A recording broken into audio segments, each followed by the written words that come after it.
we have looked at the issues of the nature of the course, the nature of the subject matter, its scope, its complexity, and what is organization management all about. I want to carry that discussion forward today and take it to something which I think touches all our lives, yet the truth is we do not know that it does. The way we behave shows where we come from. Our behavior patterns are determined by what we have watched since we were born, what we have seen as the way of life, and what we believe works for us.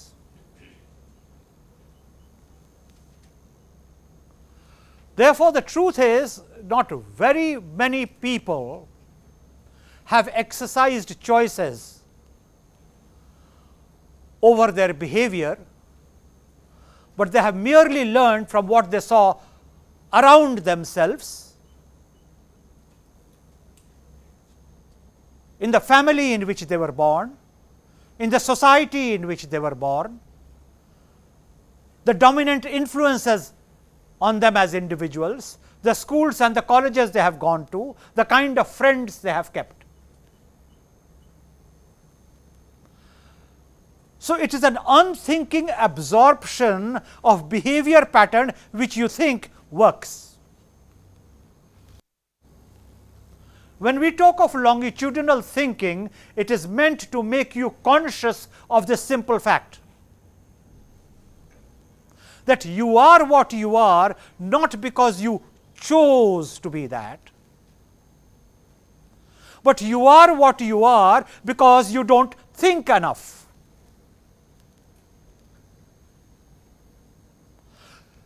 You absorb things without understanding that you are absorbing things without a critical appraisal. You do not see the influences which go into your making, and I am talking of the normal run of the mill. Education is a process of creating a thinking mind, which is why in organization management course, soon after the discussions on the nature, scope, complexity, we get into understanding the legacy factors and longitudinal thinking.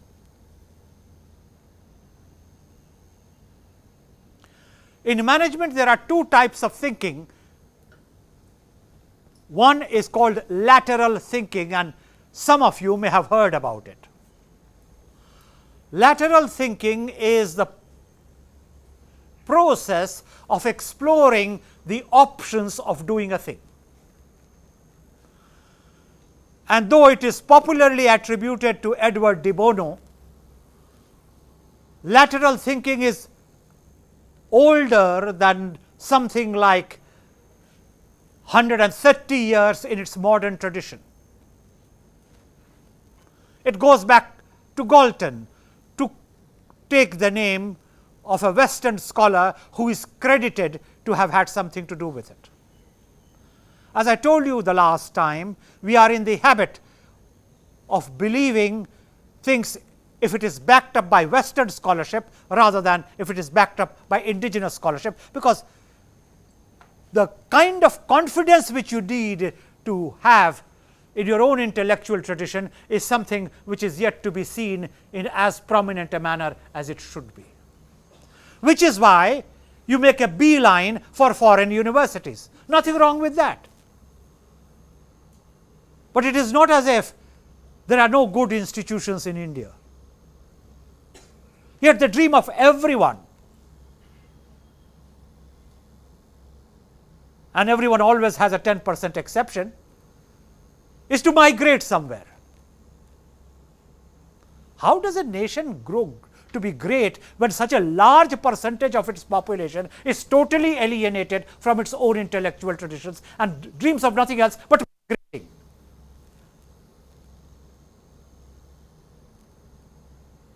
Of course, exceptions are there, but we are talking of a critical mass. I will restrain myself even from commenting which way our nation is made, because as I have repeatedly maintained, it is not my interest to exercise judgment. My interest is a very limited one in my profession, and which is why I have stuck to this profession all these years. People who sit through my classes should learn how to think. You don't have to come to a class to acquire knowledge. For that, you should be sitting in a library. You come to a class to move from knowledge to wisdom, and wisdom cannot be given, which is why I believe that nothing can be taught. Everything has to be learned.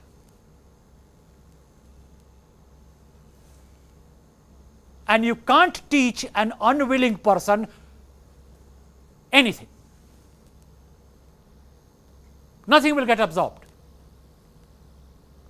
So, I believe in the learning process more than the teaching process. Therefore, the odium is on you. What you get out of your lecture is a factor of your competency, your interest, your preparedness, and your work.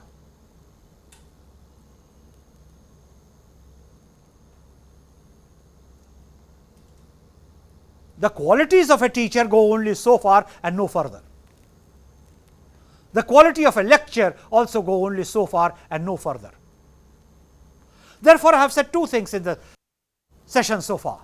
One is, each one's behavior is determined to a very large extent by the kind of thinking to which he has been exposed and the kind of person he believes will be a successful person. And it is equally true that a lot of influences on any individual are absorbed unthinkingly, and there is very little critical appraisal. I have also tried to emphasize that the emphasis is on the learning process, not on the teaching process, and tried to help you to show that you cannot be a learning person without some self-respect and some objective evaluation of your own strengths and weaknesses. Therefore, the emphasis is on the scientific method. Longitudinal thinking is the process of helping you to recognize this. And as I explain the topic to you, it will take a little while for the subject matter to fall in place, because you will have to go through something like 10 or 12 slides to understand what is the exact meaning of longitudinal thinking.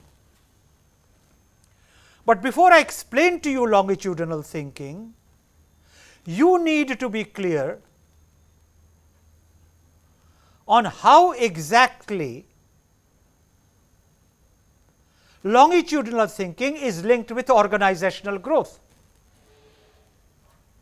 because the subject matter is a focused one, and there may be many topics which are important, and there will be many activities which will help you to think. But in this course, we are interested only in those aspects which touch upon organization management. So, there has to be a focus on the treatment of the topics, there has to be a focus on the learning process, and there has to be a clear-cut understanding on what that topic has to do with an organization. And obviously, when we talk of an organization, we are talking of organizational growth. Through the last session, this one and the future sessions, I will be attempting to get your fundamentals of organizational management in position,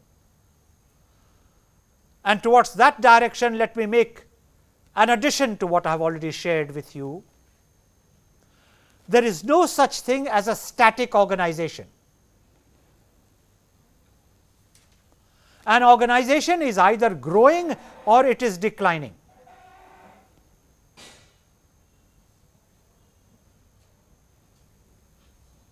An organization, by definition, even when it appears to be static, has to undertake a lot of activities. It is like that expression, you have to do a lot of running to be at the same place. And obviously, the deliverable of any organization management analysis is growth, because you heard me say that unless you are growing, you are declining, you are corroding.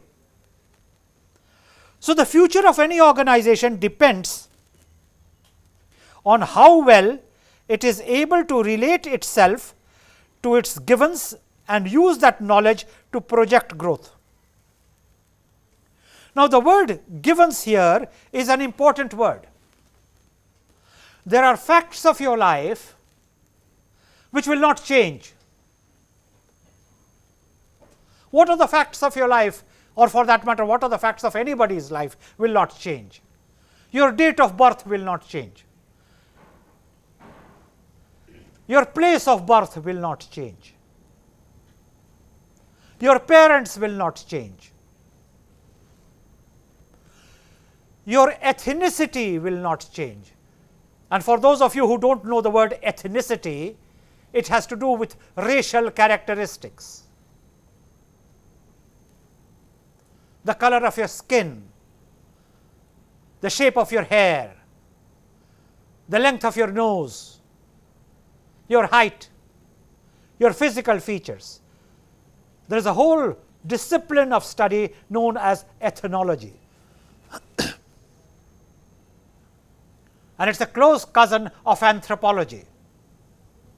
Anthropology is the science of the evolution of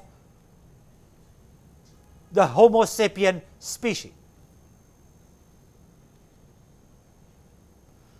So, your ethnology is a given characteristic that will not change. In fact, those of you who are at all familiar with the Indian tradition, you would know that at the time of Pinddan, Pinddan is when you worship your ancestors and you wish them well in the world beyond. The worship is confined only to 4 generations, 4 couples on your father's side, 4 couples on your mother's side. And of course, so long as it was a component of the Indian tradition, it was considered utter nonsense,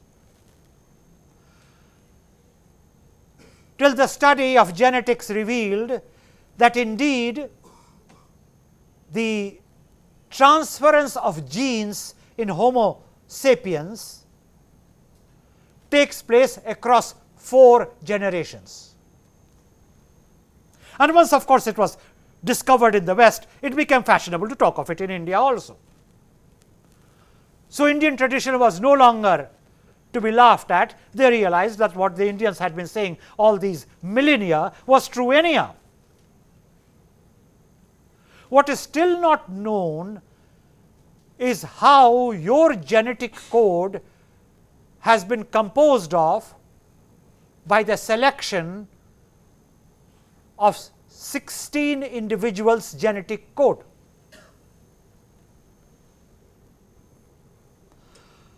So, genetically there are 16 individuals living in each one of us, not in their entirety, but several of our characteristics, several of our traits have been picked up from these 16 individuals.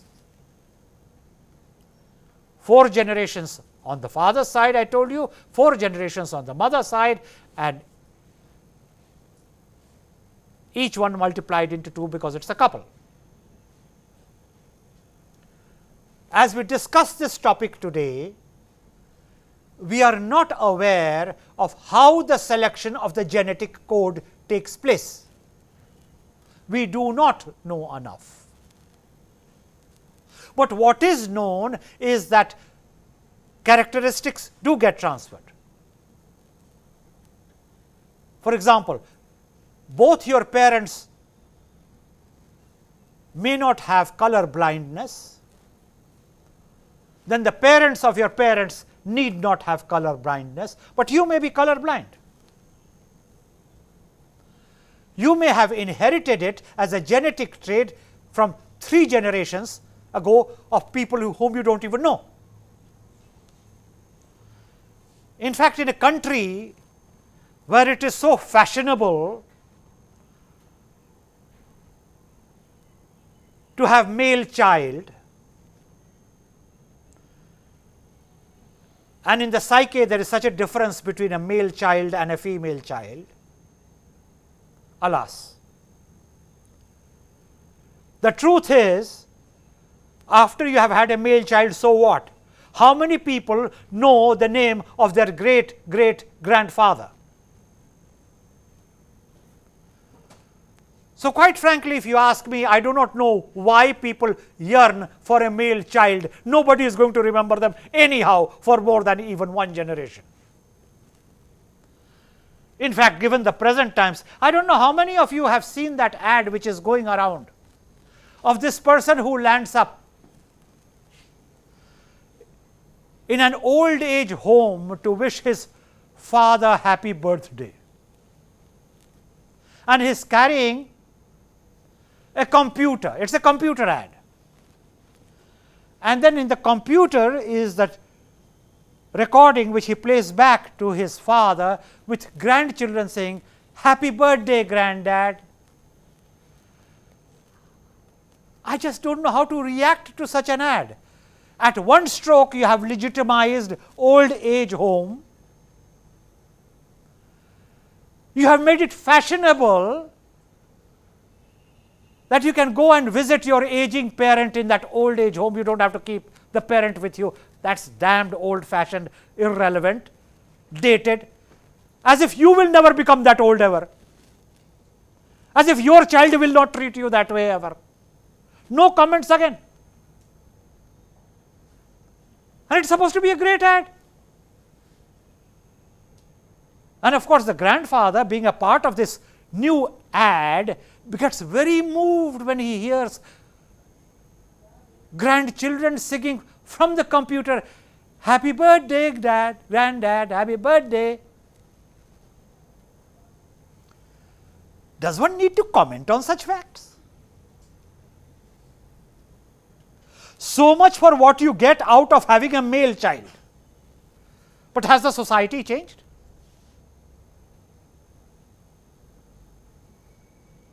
I do not want to get into that bylane, but I do wish you to understand and register that any organization is embedded in a society.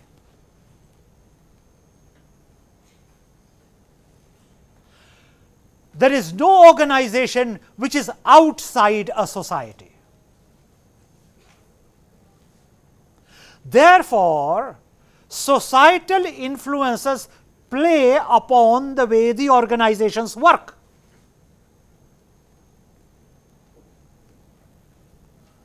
And there are different ways in which the societal influence permeates into an organization. But that is a different aspect of organization management, and we shall talk a bit more of that when we come to the environmental organization interface. For the present, I want to confine myself to the legacy factors and help you to recognize that longitudinal thinking is an essential requirement for scientific thinking, unless of course you are such a genius that you are beyond learning. When I do my MDPs, if you have ever seen a management development program brochure, it always says for whom. And my opening sentence under that head forever is, if you are a genius, you are not likely to profit from this MDP, because any genius knows everything. And then I go on to say that if you are, however, a normal mortal, the chances are that the MDP will add value to you. All that I am saying is, you need to recognize that unless you wish to learn, you cannot learn. And unless you wish to take a scientific approach to yourself, you will not grow. Therefore, longitudinal thinking is, as this transparency or the projection seeks to explain to you, it helps you to relate to its givens. And I have a few minutes ago listed to you the givens of the individual. You cannot alter it.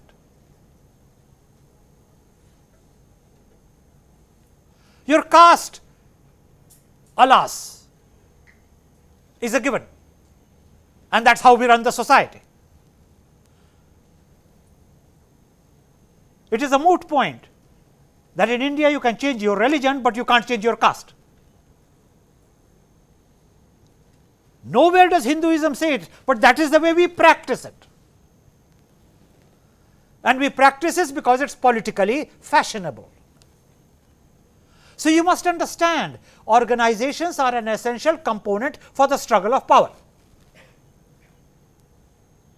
and which is why authority, power, influence are essential topics of understanding organization management.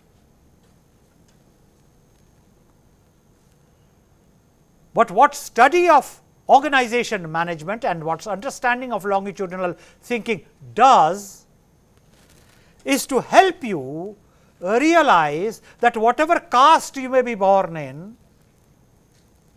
it is nothing you have earned.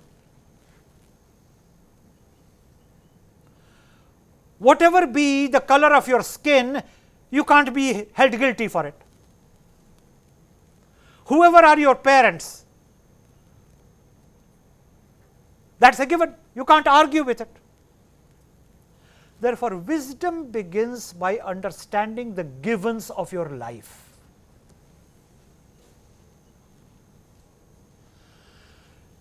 Then you begin distinguishing what is a given component of your personality and what can be a chosen component of your personality. And it is only when you begin focusing on the chosen component of your personality that you start growing. Clearly, therefore, longitudinal thinking is essential to a growth-oriented personality. I have said so before, it will bear repetition, and you can rest assured that I will come back to it later on. No value judgments, please. There are certain absolute values which are self-evident truths. So, they are not the ones in question. Even the liar knows that falsehood is wrong. It is a classical value, we are not discussing that. What we are trying to explain is, nobody does what he does if he considers it wrong. He first justifies it to himself and then he does it.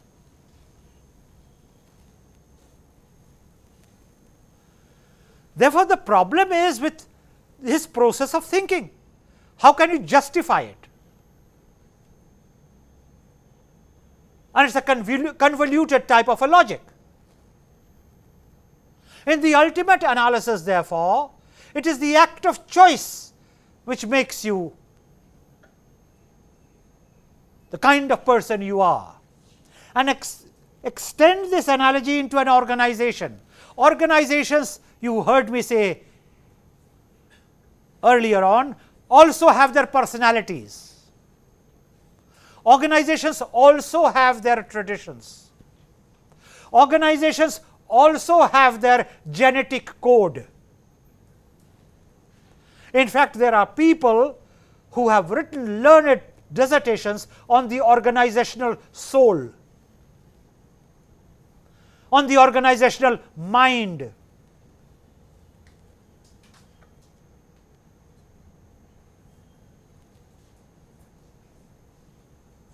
And how organizations acquire a personality. And what is it that you can do to change that personality, and indeed to what extent can that personality be changed? Just as there are limits to organizational growth, there have been also limits to personality growth. Which leads us to a very important conclusion in organization management and behavioral sciences. There is a great virtue in discovering your own potential and letting that develop. Because even if you try, you can't be different to your basic capacities and capabilities. For example, it would be rank thoughtlessness on my part ever to try to be, say, an Amitabh Bachchan. Not that I would want to be one, but whether I want to be one or I don't want to be one is an irrelevant question. I don't have the makings of it. I don't have the height, and there is nothing I can do to change my height. But then if I can't be Amitabh Bachchan can't be Vinaysheel Gautam either. Therefore, again we get back to the favorite hypothesis of organizational management: no value judgments, please. Your attempt should be to develop your own potential positively, constructively, and to its rightful level. And that is what growth is about.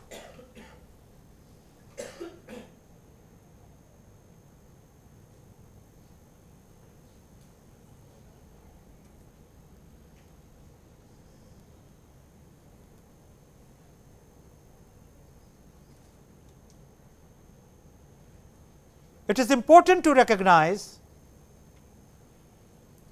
that, like human personalities, organizations also have their limits.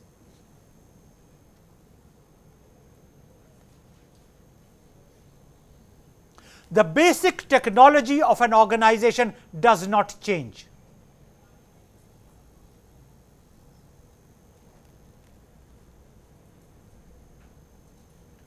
You cannot manufacture a spaceship in a refinery, because the refinery deals with process technology. A spaceship requires assembling of components.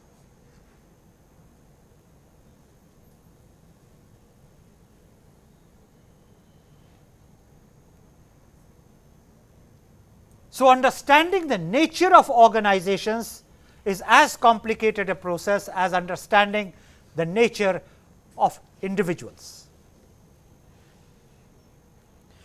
Longitudinal thinking can affect different components of the organization differently, because the givens can vary in each component. Now, what is meant by that?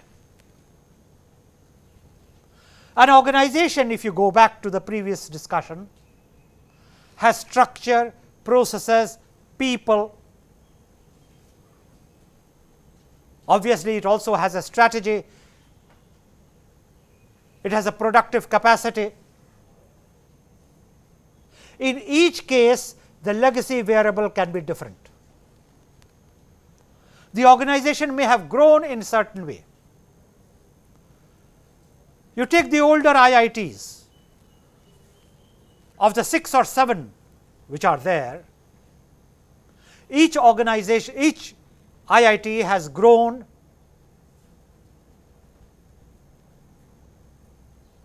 spatially in a way which has been determined by the space available to it. IIT Delhi has had less than 350 acres.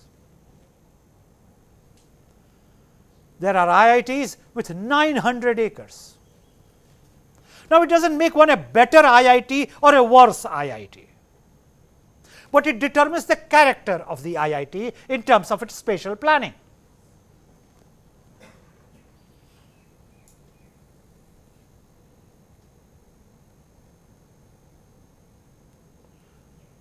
An observation which should help you to understand that you can't create or design a system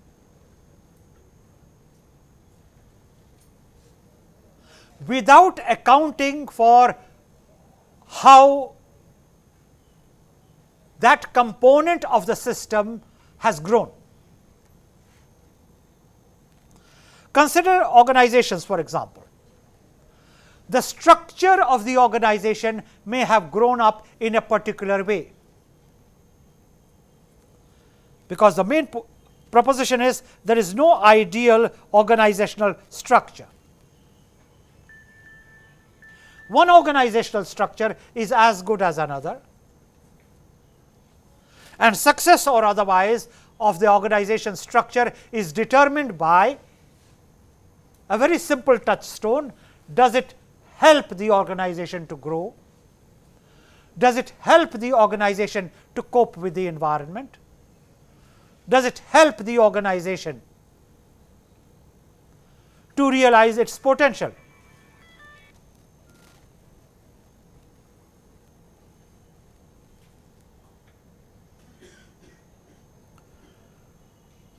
Now, there is a range of organization structures. We shall be later on in this course be looking at them very carefully.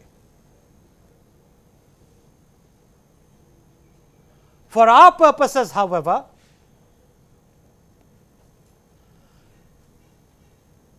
it will suffice to recognize that organization structures can range from the mechanistic to the organismic. And this is why in this course, like in any basic course, it is important to read a book from cover to cover, a basic book, to be able to understand these presentations. If you are not equipped to understand the basic concepts, there is no way in which every concept can be explained to you in the course of the limited number of sessions which we have. As the organization grows, it evolves into a more organic structure. Any organization which is vibrant will be organic in character. An organization which is relatively younger can be run in a mechanical way, but it does not last very long. The truth is simple. Any organization to survive must give to the people who are in the organization a sense of proprietorship. If people do not identify with the organization, there is no such thing as the organization.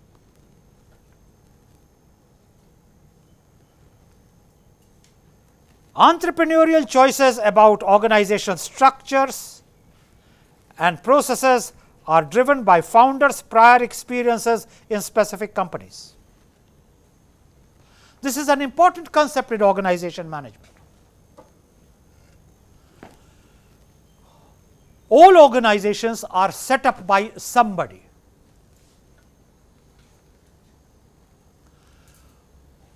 Whoever that person is, and wherever he may come from, he will have a style. You may or may not agree with that style, but there is a way in which he will exercise authority. There is a way in which he will dispense justice. There is a way in which he will appraise people. There is a way in which he will communicate. There is a way in which he will organize work.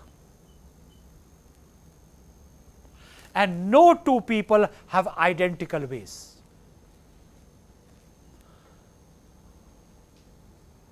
Those of you who are doing more than one course will be clearly noticing the difference in the teaching style of one teacher to another.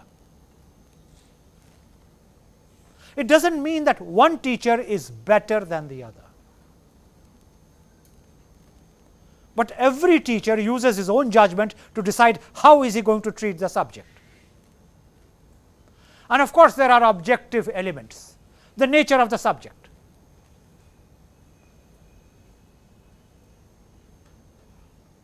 The kind of drilling which that subject needs for the concepts to be internalized, the nature of the students in a group.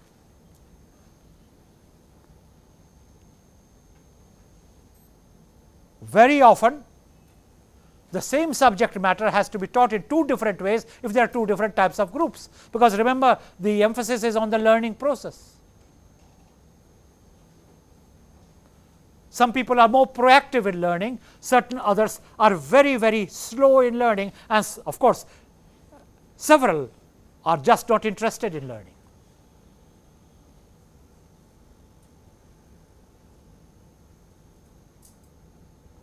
Then you start organizing the group into subgroups.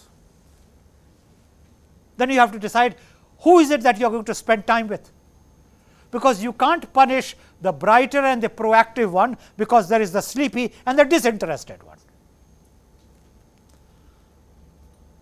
And my theories of andragogy are very simple. There is absolutely no reason to pressurize a reluctant learner. He does not want to learn, he does not want to learn, period. He is there for reasons best known to him. And I am also clear that if you are not interested in learning, there is absolutely no reason why you should be making it impossible for others to learn. Now, those are my theories. There may be another person who is simply not familiar with it, and his attitude is, I will come and deliver my subject matter, does not matter who is listening and who is not listening, so long as I am here, I have explained the topic. And yet another teacher may have the attitude that if you are not interested in learning, I will punish you till you start learning. And one can go on giving examples. All I am saying is, just as personalities vary, the personalities of founding figures of institutions vary, and the personality of the founding figures have a long range influence on the type of organization they create, and that is the larger point I am trying to make.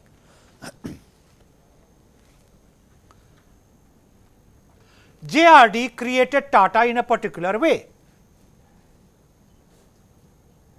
and Mr. G.D. Birla created the Birla Empire in another way. There is nothing in common between the two. And you cannot say that J.R.D. Tata did not know what he was doing, but Mr. Birla did, or vice versa, that Mr. Birla did not know what he was doing, but Mr. J.R.D. Tata did. It is all a question of different styles, therefore, different types of organizations grow. Recently, the Tatas have announced a committee of 5 to select the successor to the serving chief. This is the first time in India that it has ever been done. Now, you may doubt that process, you may debate that process, you can be skeptical, you can be happy. I am not going to get into that discussion. But the fact of the matter is, this means of identifying a chief has been attempted for the first time. No organization has done it.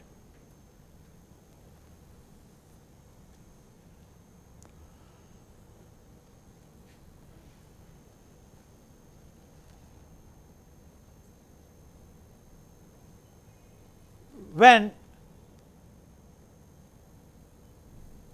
JRD handed over, he did not declare himself to be the chief mentor of the Tata House or Tata Sons. It was a fade away. Mr. Narayan Murthy declares himself to be the chief mentor. And then he says, I have nothing to do with the organization. And then Infosys becomes synonymous with him. I am citing these examples from the corporate world for you to understand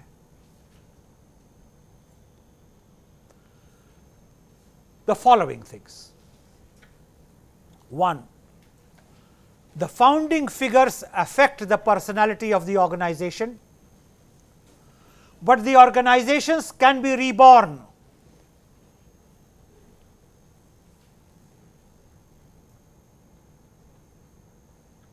For example, the Tatas were set up by Jamshedji, but they were reinvented by JRD. In other words, organizations undergo serious transformation after a period of time.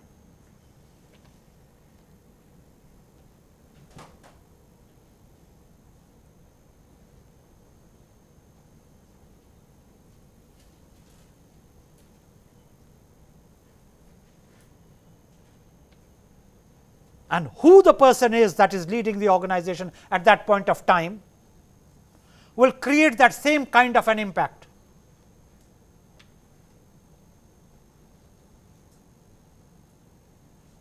And what works for one organization need not work for another organization.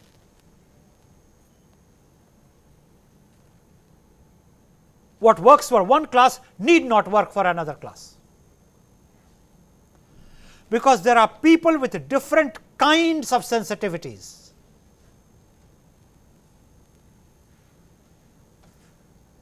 Different kinds of personalities.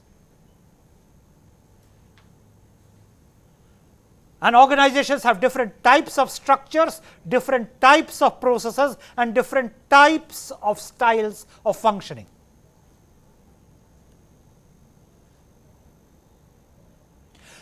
But in any case, indeed in every case, what the key figure at that time influences the organization for is determined on what were the key influences in his life. People paraphrase their own experiences into creating an organization. Therefore, when it comes to longitudinal thinking or legacy factors, a very important point has to be understood. The character of an organization is determined by the kind of experiences the key figure in that organization has had.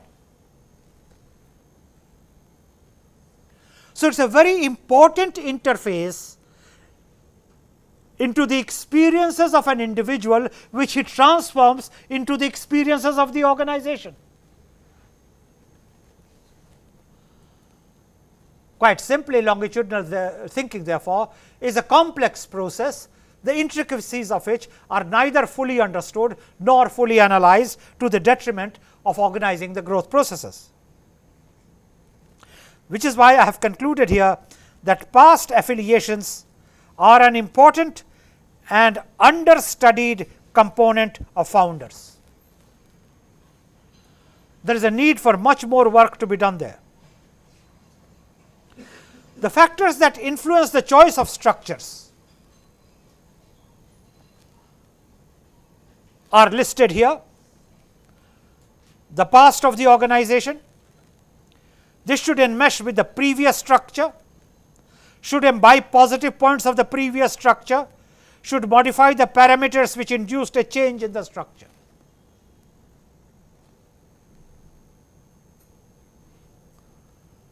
If you put this whole slide into one thought, it would be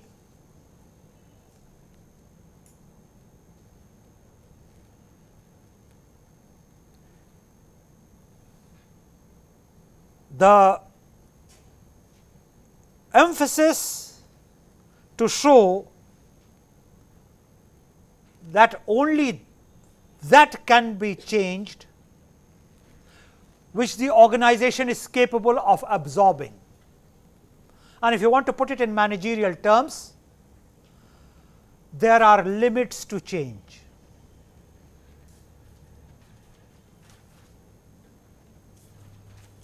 You can't change a person beyond a point.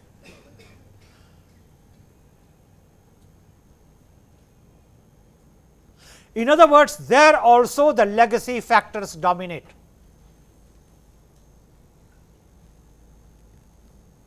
In fact, there is considerable behavior theory which says people do not change unless they are subjected to a traumatic experience.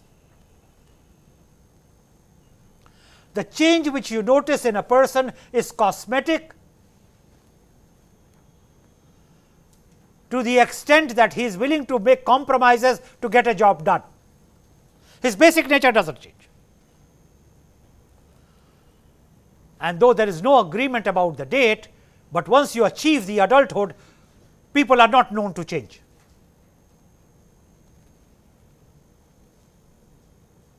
Yes, they make compromises, they make adjustments, they make cosmetic changes.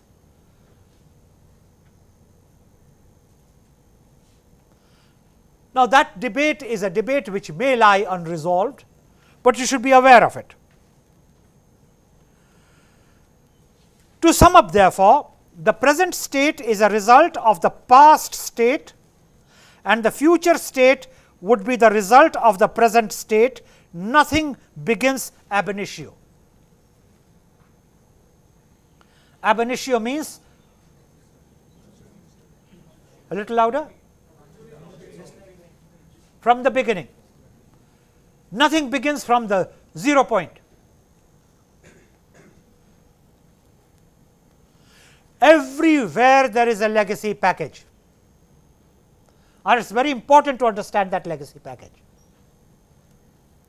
Therefore, there has to be tools to analyze the organization structure and account for the constraints and facilitations provided by the environment. I have talked of the societal variables, of the environmental variables sufficiently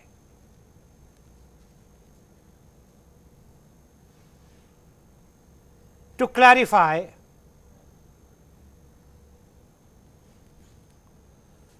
that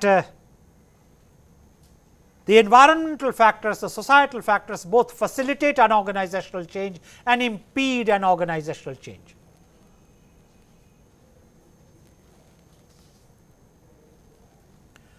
Longitudinal thinking can help to establish a useful pattern or trend between a dependent and an independent factor over time. Now, this is putting all that I have been explaining to you in a scientifically accepted managerial phraseology. If this is your legacy, this is how you will behave. There is a dependent variable and there is an independent variable.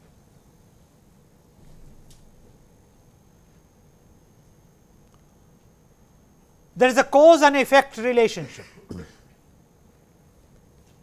It can reveal the impact of other surrounding or circumstantial or peripheral factors. In other words, your actual behavior is determined by a lot of things,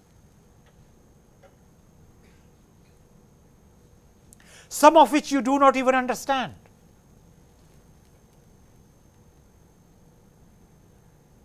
Longitudinal thinking, as this slide tells you, has two underlying sub-processes: longitudinal study and longitudinal analysis. Longitudinal study has to do with mapping the givens. Longitudinal analysis has to do with structure, aggregate, and then it has to be classified. There are variables in longitudinal thinking, and I shall return to this after a while.